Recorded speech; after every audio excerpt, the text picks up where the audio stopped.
You've probably heard the jokes. ADHD is just not being able to sit still. Everyone's a little ADHD these days. Just drink coffee and focus. But if you're an adult living with ADHD, you know those jokes land like glass. They don't explain why you can lose 3 hours to a YouTube rabbit hole, but can't fold laundry for 10 minutes.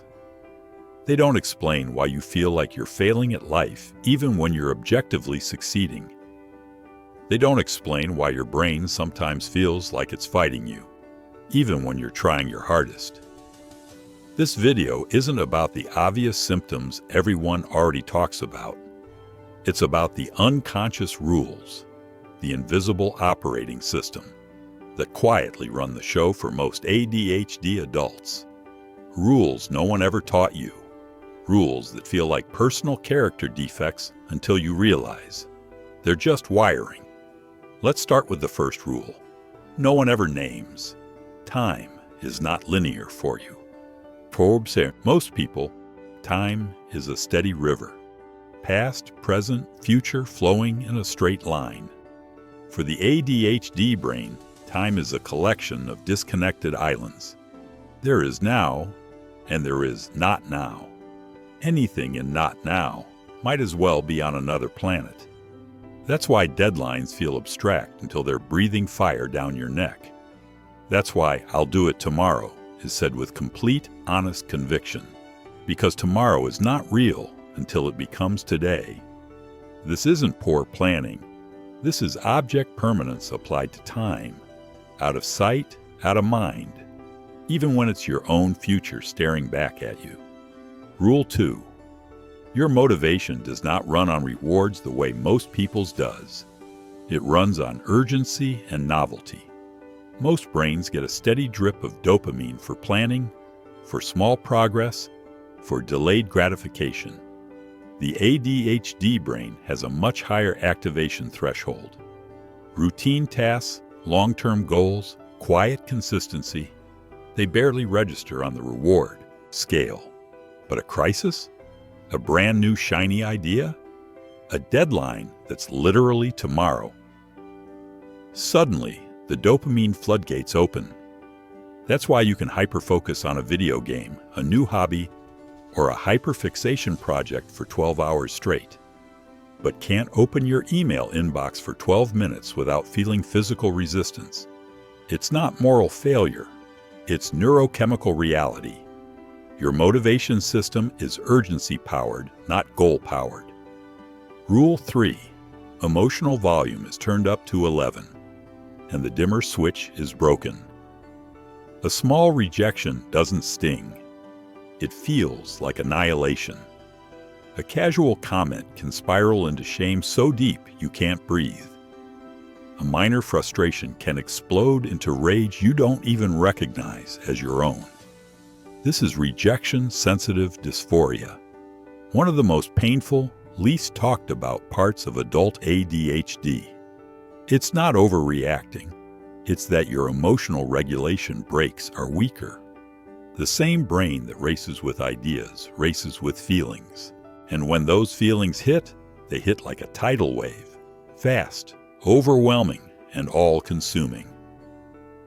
Rule 4. You are constantly masking, even when you're alone. Most ADHD adults learn very early to hide the chaos.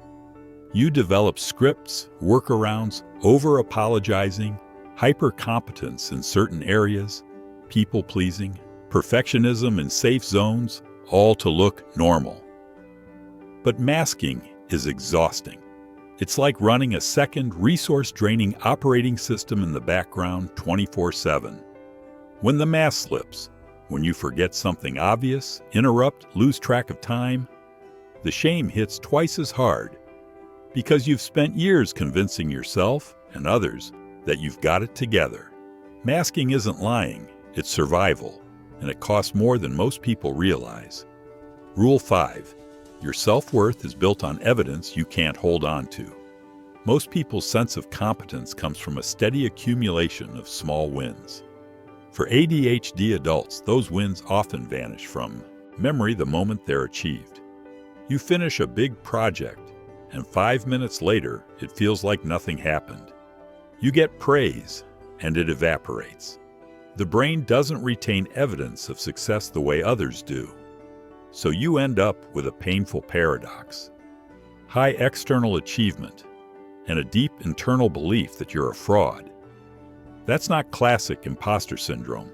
It's evidence impermanence. Your wins don't stick. So the voice that says you're not good enough never runs out of ammunition.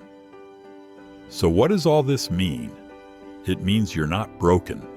You're not lazy. You're not too much or not enough. You're running a brain that was optimized for a world of immediate threats and short-term survival. And you've been trying to force it into a mold it was never designed to fit. The good news, the real good news, is that you can update the software, not by sheer willpower, not by just trying harder, but by understanding the rules and building external scaffolding that respects how your brain actually works.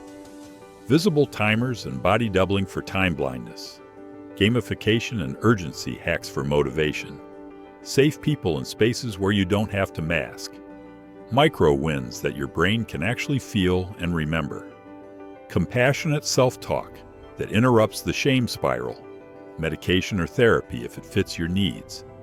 You don't have to become neurotypical. You just have to stop trying to be. You're allowed to build a life that works with your wiring, not against it.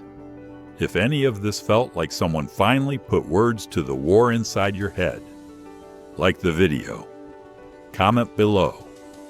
Which unconscious rule hit closest to home for you today? No judgment here, just recognition. Subscribe if you want more honest, no-fluff explorations of how brains like ours actually operate. You're not failing at life. You're playing on expert mode, with default settings turned off, and still showing up. That takes more strength than most people will ever understand. I'll see you in the next one.